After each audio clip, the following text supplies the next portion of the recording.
Single petal இது YouTube வீடியோலேயே நிறைய காமிச்சிருக்கேன். இதில் வந்து மதர் பிளான்ட்ஸ்க்காக நான் எடுத்து வச்ச 4-5 பிளான்ட்லேருந்து ஒரு மதர் பிளான்ட் வந்து இப்போ நான் சேல் கொடுக்குறேன்.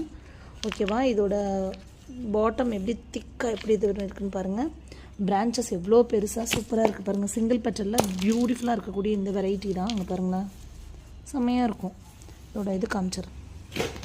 மோர் தென் 2 feet ஹைட்ஸ் இருக்குங்க. அங்கே பாருங்கள், அதோட காடெக்ஸ் பாருங்கள் எவ்வளோ சூப்பராக இருக்குன்னு. திக் வெரி ஓல்டு பிளான்ட். இன்றைக்கி மார்க்கெட்டில் பார்த்திங்கன்னா குட்டி குட்டி பிளான்ட்ஸ் வாங்கிடலாம். என்கிட்ட இந்த வெரைட்டி இருக்குது, என்கிட்ட அந்த வெரைட்டி இருக்குது அப்படின்னு சொல்லிட்டு பார்த்திங்கன்னா குட்டி குட்டி பிளான்ட்ஸ் வாங்கிடலாம். ஆனால் பிக் பிளான்ட்ஸ் வந்து பார்த்திங்கன்னா வெரி ரேர் கிடைக்கிறது. அந்த வகையில் இது பியூட்டிஃபுல்லான ஃப்ளார் காமிச்சாச்சு, பிளான்ட் சைஸ் காமிச்சாச்சு. தமிழச்சி கார்டனில் இந்த மாதிரியும் ரொம்ப பெரிய பெரிய பிளான்ட்ஸும் கொடுக்குறோம். இது ஆக்சுவலி ரொம்ப பழைய பூ. இதிலே வந்து நியூவாக இருக்கிறதுல சீட் கூட வந்து பழைய என்னோடய வீடியோஸில் இப்போ 2-3 நாளைக்கு முன்னாடி போட்ட வீடியோலாம் பார்த்திங்கன்னா இருக்கும். இது வந்து வாட்ஸ்அப் தங்கங்களுக்காக நான் போடுற சேலை ஜஸ்ட் 1 or 2 சாம்பிளுக்காக யூடியூப்பில்